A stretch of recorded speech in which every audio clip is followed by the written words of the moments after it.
From the Red War to Red Rover, Destiny has a lot of things fans know and love. But if there's one thing they love most, it's complaining.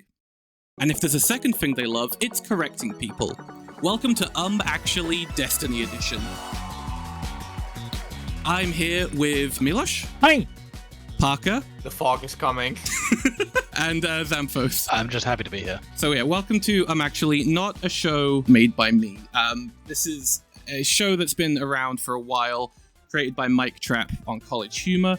We're just kind of borrowing the format for today because it looked fun. For those unaware of how Actually works, I have a list of statements all about Destiny. However, there is something wrong with each one, and the contestants here are going to be buzzing in. They're going to be saying, actually, to point out the mistake with my sentence, and they have to say actually, or else they don't get the point. In Forsaken, the Hunter Vanguard and fan-favorite character Cade 6 was murdered by Aldrin Sov after fighting a brand new enemy faction, the Scorn, and its 8 barons. During the fight, Cade's ghost Sundance was shot by Pyrrha the Trickster, leaving Cade wounded and disconnected from the light. Yes, Xamthos. Actually, he was shot by the rifleman, not the trickster. Correct. Wow, First point. I did not know that. Yeah, so Pyrrha was correct. That is the rifleman's real name, but the title is different. The trickster is a different character named Araxes. I think I'm pronouncing that correctly. Fun fact I found while researching this. The trickster has more titles out of any of the barons, but it's heavily suggested that majority of them are just made up by herself to make her sound cooler. Like a lot of them just don't connect to any, like one of them is like Slayer of the Psych Hordes. Nobody in Destiny knows what that is. Honestly, it's been such a long time since I did that story that I don't remember who shot who. I know the cutscene, but you know. Yeah, I thought it'd be a nice little... Maybe you've seen the cutscene because it's still available, but maybe not. Alright, first point to Xamthos. Second question is about raids. The Vow of the Disciple requires players to interact with a total of 27 different symbols in order to progress through its encounters. This was a large increase from the previous symbol-heavy raid Last Wish, which only contained 16. However, unlike Last Wish, Bungie provided players with a room that contains every symbol and their official name, except for the neutral symbol. Each symbol also has their own unique illustration to represent what they are called. What is wrong with that sentence? Parker? I think Last Wish has like less symbols. Isn't it like 12 or something? You did not say actually. Milosh. Actually, Last Wish, does it have 12 symbols? No, it does have 16. That's correct. What is wrong with your statement then? Parker. Actually, there's more symbols in Vow of the Disciple. Nope, there are 27, including the neutral symbol. Yeah, Fuck! you bitch. What is it then? I mean, like, I feel like it's something to do with like the last 2 sentences or something, because like I feel like everything you said is correct. Actually, not all of the symbols are shown in the room. Correct. What? Yeah. Fuck bitches. I was wondering if it was going to be something as bullshit. I had to load in to the raid to double check this.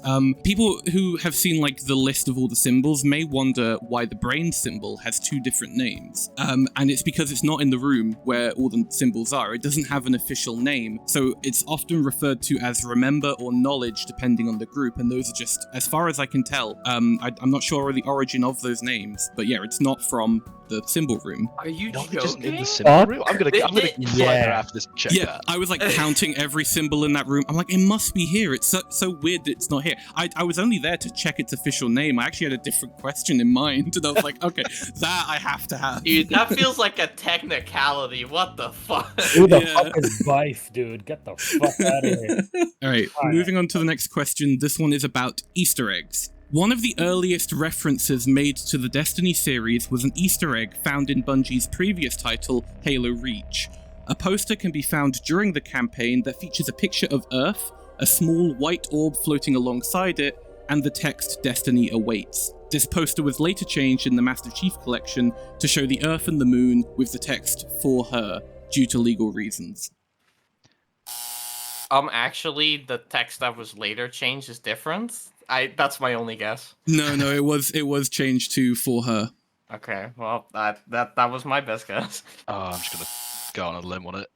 Actually, it's not in Halo Reach. It's in a different one. Ooh, you are correct. I'm going to give you the point for that. I was tempted to throw it to the other two and say if they could guess the game, but there's only so many Halo games that Bungie made, so yeah. It's not in Master Chief Collection, or did they put it in? If I had to pin it down, I would say ODST.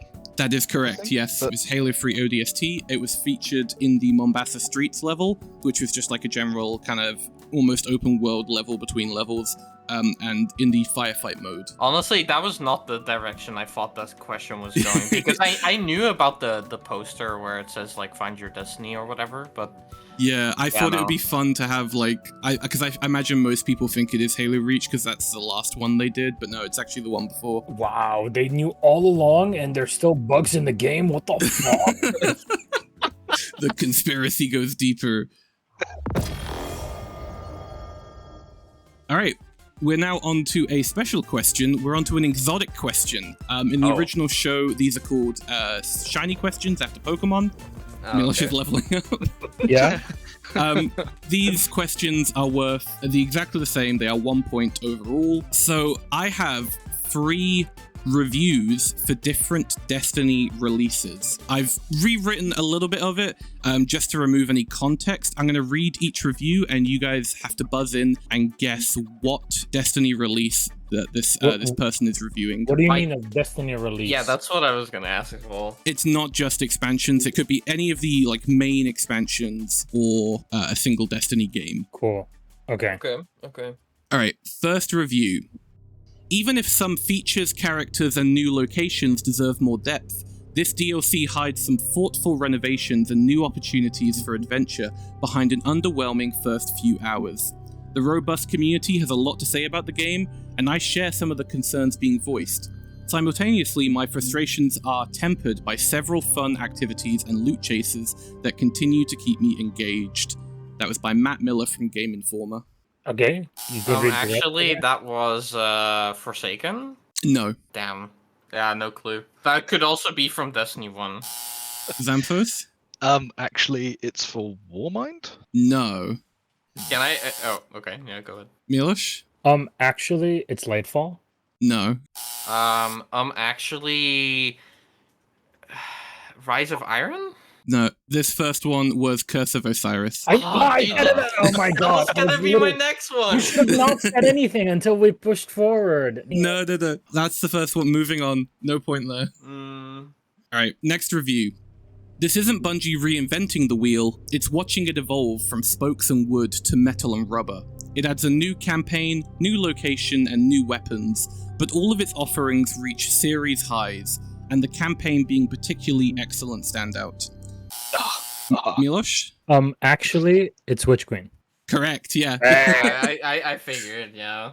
That was Ryan Gilliam from Polygon. Alright, the final one.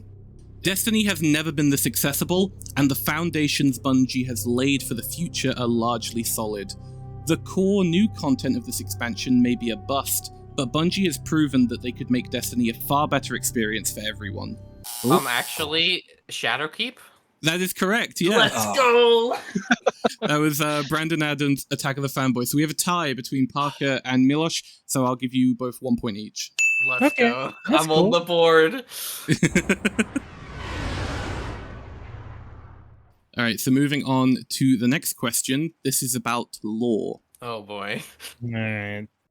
The Traveler is perhaps the most recognizable thing to come out of the Destiny franchise, and throughout its history it's been called many things, including the Gardener and the Great Machine. Even humanity hasn't always called it the Traveler, as when it first arrived in Sol it was dubbed Moon X. Its name was later changed when members of Ares 1 made first contact with the Traveler on Mars. Xamthos? Actually, I don't think they called it Moon X. No, they did. Shit. That was the only thing I could pull out. Actually, the team that founded on Mars wasn't called Ares 1. No, they were originally had a different name, but it was changed to Ares 1, I believe, like long before they launched. What else could be wrong about this? Xamthos? Actually, they started referring to it as the Traveler before they made contact with it.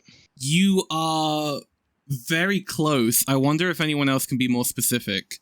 But that is like on the right track. Yeah, I'm trying to think how I could say like when it changed timeline wise. So it did a bit of a tour around Sol before coming to Mars, and I think people started being aware of it and started referring to it like whilst it was touring between different places, but before it got to Mars. Yeah, I'll give it to Xamthos. You are close enough. It was named before they met it on Mars. What happened was 30 days before the launch of Ares 1, they were playing basketball, and the person who named it Moon X got like told off for traveling in basketball. and so they named it the Traveler because it was the idea of it moving with purpose. It wasn't like following an orbit or anything. Where was that found? Like, it's on a set of Hunter arms. I know that. All right, next question. This one is about locations. At launch, Destiny 1 had 4 different locations available to explore, each of which was unlocked as you progressed through the campaign. Players would start on Earth, then visit the Moon, Mars, and finally Venus. Actually, you went from the Moon to Venus to Mars. That is correct, yes. Yeah, I would not know that. Alright, this next question is about secrets. In the post-campaign for Witch Queen, players could access the Altar of Reflection, which would reward them with a memory from Savathun. Some of these memories came in the form of a game, Two Truths and a Lie, in which Savathun would present us with 3 statements, such as, Savathun is dead, the witness birthed the darkness, and in your end, your destiny lies beyond this system. Actually, I don't think that second statement is real. The witness birthed the darkness? Yeah, that one. No, that is something she says in Altars of Reflection. Damn it. I thank you for taking one for the team, Parker. Oh. Xamthos? Actually, it's 4 statements because it's 2 lies, 2 truths. That is correct, yes. Was it 2 lies? Yeah, 2 lies, 2 truths. Well, I don't think I'm gonna be winning this game anytime soon. Well, we're on to our second exotic question of the night. I have 3 maps from Destiny locations that I have redrawn with like none of the information on it. I'm going to send each one into the Discord, and it is your job to guess the correct location of that map. So first map.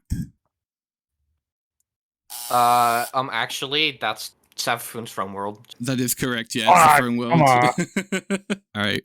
The second map. Parker? Actually, that's... Is it Mars? No, it's not. No, it's not Mars. It's so familiar. Xamthos? Actually, I think that's the Dreadnought. That is correct. That is Oryx's Dreadnought. Oh yeah, I have no clue. All right, the final map of the game.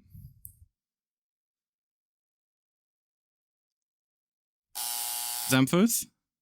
Actually, I think that's Io. That is correct. That is Io. Ah, Xamthos gets the point for this game.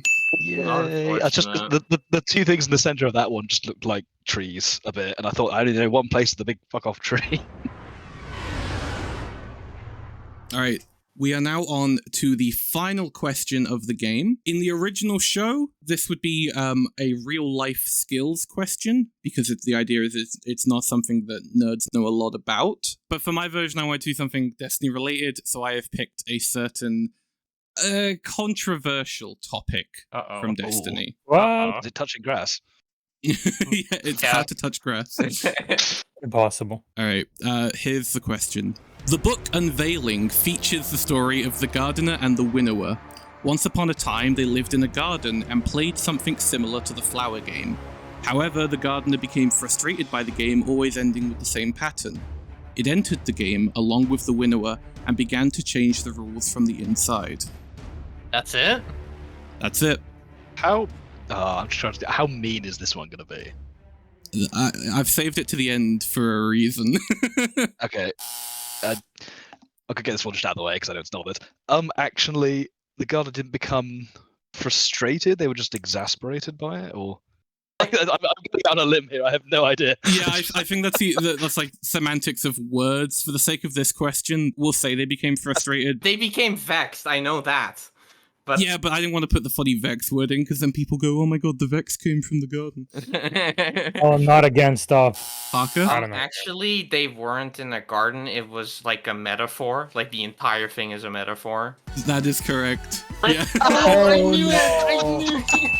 it's a very mean question. So That is an Amy Oh, I love that. pedantic I knew it! moment. I knew it! on the second page of Unveiling, it starts with the sentence, "Once upon a time, the gardener and the winnower lived in a garden." Yeah, it goes like, it specifies like it's not an actual garden. It's all a metaphor. The very next line, it pulls an actually on itself and goes, actually, time didn't exist, they didn't live, and it's not a garden. Dude, I was gonna be so mad if I didn't get this question right. I've read the Unveiling so many times, especially the first 3 entries. I had to include this because it literally doesn't actually on itself. Like, if we're gonna play actually, we've got to have the part of the lore that doesn't actually on itself. Sound off in the comments if you don't like what she's saying.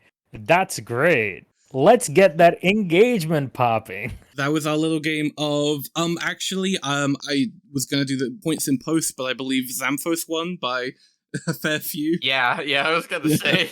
Damn, I can't believe you asked questions about Destiny 1 and then the 2 people who haven't played Destiny 1 didn't get the answers correct. That's crazy.